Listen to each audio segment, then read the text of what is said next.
मैं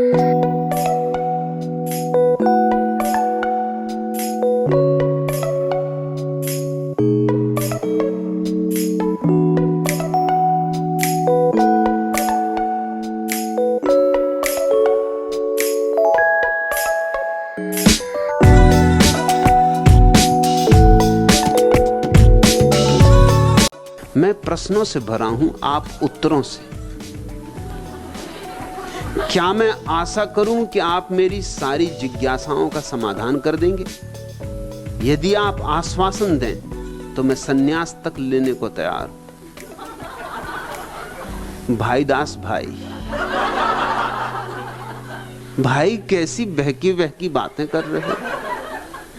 संन्यास तक, जैसे कि कोई कहे कि जहर तक पीने को तैयार। ऐसी झंझट में ना पड़ो।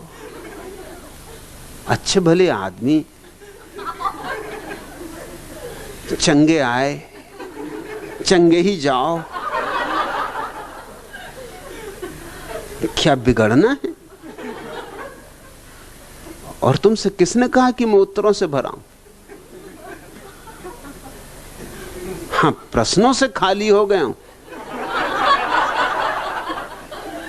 तुम प्रश्नों से भरे हो, मैं प्रश्नों से खाली हूं। उत्तरों से मैं भरा हूं, इस भ्रांति में ना रहो। मैं कोई पंडित नहीं हूं। हाँ, तुम्हें भी प्रश्नों से खाली होना हो तो मुझसे जुड़ सकते हो, वही संन्यास है। प्रश्नों के उत्तर नहीं होते। सद्गुरु प्रश्नों के उत्तर नहीं देता है, प्रश्नों को तोड़ता है। तुम जरा गौर तो करो कि मैं तुम्हारे जो प्रश्नों को उत्तर देता हूं वो उत्तर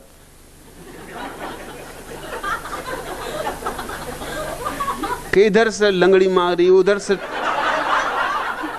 एक दचका दिया, इधर खोपड़ी पर लठ मारा, एक खुद्दा आगे से एक पीछे से, इसको तुम उत्तर कहते हो? उत्तर होते शास्त्रों में। यहां तो कुटाई पिटाई हो जाती, और तुम कह रहे हो कि आप मेरी जिज्ञासाओं का समाधान कर देंगे यदि आप आश्वासन दें। गारंटी चाहते हो? एक ही बात की गारंटी दे सकता हूं कि तुम्हारे प्रश्नों को नष्ट कर दूंगा, एक एक प्रश्न को उखाड़ कर फेंक दूंगा, और उत्तर बाहर से नहीं आते। जब सारे प्रश्न गिर जाते तो तुम्हारे भीतर ही उत्तरों का उत्तर, समाधानों का समाधान। इसलिए तो हम उस अवस्था को समाधि कहते हैं, क्योंकि वो समाधानों का समाधान है, उत्तर नहीं है। जिंदगी कोई स्कूल की परीक्षा नहीं है कि प्रश्न पूछे और उत्तर दे दिए। लेकिन आदतें हमारी खराब हैं, सड़ी गली आदतें हैं, दकियानूसी आदतें हैं। गुलाम रूहों के कारवां में जरस की आवाज भी नहीं है। उठो उठो तमुद्दन के पासवानों, तुम्हारे आकाओं की जमी से उबल चुके जिंदगी के चश्मे, निशान सिजदों के अब जमी से मिटाओ। देखो छुपा ना ले वो लहू टपकता है आस्तीं से। गुलाम रूहों के कारवां में नफस की आवाज भी नहीं है। उठो उठो मोहब्बत के पासवानों, ये कोहरो सहरा, ये दस्तो दरिया तुम्हारे अजदाद गा चुके हैं। यहां पे वो आतसी तराना जो गर्मी बज़्म था मगर अब गुजर गया उसको एक जमाना।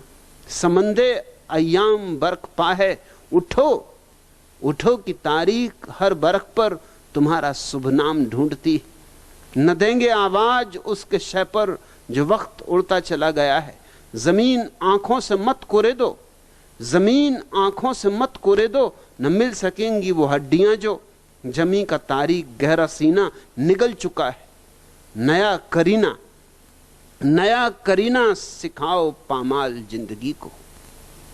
जमीन आंखों से मत कोरे दो, न मिल सकेंगी वो हड्डियां जो जमी का तारीख गहरा सीना निगल चुका है। नया करीना सिखाओ पामाल जिंदगी को। उठो उठो मजारों के पासवानों, चलो न गरमाओ जिंदगी को। ये ढेर सूने पड़े हैं इन पर, कहीं से दो फूल ही चढ़ाओ। गुलाम रूहों के कारवां में जरस की आवाज भी नहीं। ये देश क्या है? एक गुलाम रूहों का कारवां हो गया, जिसमें कोई जीवन की घंटियां भी नहीं बजती। गुलाम रूहों के कारवां में जरस की आवाज भी नहीं है। गुलाम रूहों के कारवां में नफस की आवाज भी नहीं है। घड़ियाल तो क्या बजेंगे, यहां सांस की आवाज तक खो गई। उठो तमुद्दन के पासवानों, ए संस्कृति के पागलों। उठो मोहब्बत के पासवानों, बहुत हो चुकी प्रेम की बातें, अब उठो। उठो मजारों के पासवानों, पूछ चुके कब्रों को बहुत। उठो अब थोड़े जिंदगी को जियो। ये ढेर सूने पड़े हैं इन पर, कहीं से दो फूल ही चढ़ाओ। भाई दास भाई, तुम कहते हो कि प्रश्नों से भरे हो। तुम्हारे प्रश्न तुम्हारे ही प्रश्न होंगे ना। और अज्ञान में क्या प्रश्न हो सकते, और ज्ञान में तो प्रश्न होंगे ही क्यों। अज्ञान में व्यर्थ के कुतूहल होते, या चालबाजियां होती, या धोखा होता, या पाखंड होता। तुम्हारे प्रश्नों में तुम्हारी ही छाप होगी ना। तुम्हारे प्रश्न तुम्हारे ही प्रतिबिंब होंगे ना। तुम्हारे प्रश्न आखिर तुम्हारे भीतर ही से तो आएंगे। अब बबूल में कोई गुलाब के फूल तो ना लगेंगे। अब बबूल के कांटों को मैं बैठा रहूं, तोड़ता रहूं, इससे भी क्या होगा, नए कांटे उगते रहेंगे। इसलिए मैं तो जड़ मूल से तुम्हें मिटा दूंगा। भाई दास भाई, अगर तैयारी हो बिल्कुल मिटने की तो सन्यासी हो जाओ। आश्वासन एक देता हूं कि मिटाऊंगा, बिल्कुल मिटा दूंगा, जड़ों से उखाड़ूंगा। कहीं कुछ शेष ना रहेगा तुम्हारा तुम में।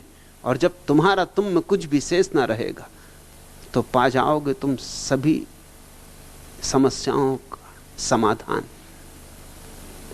दादा चूहड़मल फूहड़मल बीमार थे, डॉक्टर के यहां गए। डॉक्टर ने सब जांचा परखा और 2 दवा की गोली देकर कहा, एक सुबह एक शाम खाना, बस एक ही दिन में बिल्कुल चंगे नजर आओगे। दादा घबराकर बोले, क्या आप बोले बड़ी डॉक्टर, नंगे नजर आओगे? डॉक्टर ने कहा कि नहीं नहीं, मैंने कहा चंगे हो जाओगे, यानी मेरी दवा इतनी बढ़िया है कि एक ही दिन में बिल्कुल ठीक हो जाओगे। दादा बोले, अच्छा अच्छा यह बात है, बड़ी यह तो बताओ कि दवा काहे के साथ खानी? जवाब मिला, चाय या दूध के साथ खाइएगा। दादा को संतोष न हुआ, बड़ी डॉक्टर हमको तो एक बात बोल दो, या चाय या दूध, हमको दोहरी बातें ठीक नहीं लगती। डॉक्टर ने कहा, अच्छा तो दूध के साथ गोली लीजिएगा। दादा ने पूछा, दूध गाय का या भैंस का? डॉक्टर ने कहा, माफ करिए मुझे और भी मरीज देखने हैं, अब आप ही अकेले तो नहीं कि आपसे ही थोड़ी सिर मारता रहूं। आपको जो दूध मिल जाए उसी के साथ ले लेना, उसमें कोई फर्क नहीं पड़ता। दादा बोले, बड़ी डॉक्टर गुस्सा क्यों होते हो? हम आज पहली बार ही एलोपैथी का इलाज करवा रहे हैं, इसलिए सब बातें क्लियर जानना चाहते। ना हमारे घर गाय है ना भैंस, बकरियां हैं। यदि बकरी के दूध के साथ गोली खा लूं तो कोई नुकसान तो नहीं है ना? उत्तर मिला नहीं, मगर दादा की जिज्ञासा भी समाप्त न हुई।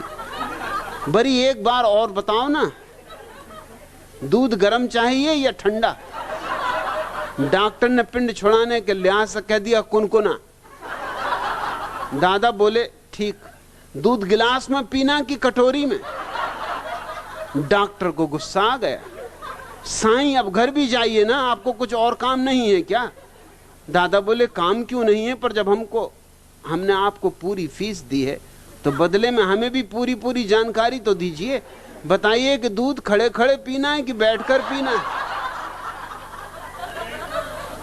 डॉक्टर ने अपना माथा ठोंक लिया, साईं आप ये लीजिए अपनी फीस वापस।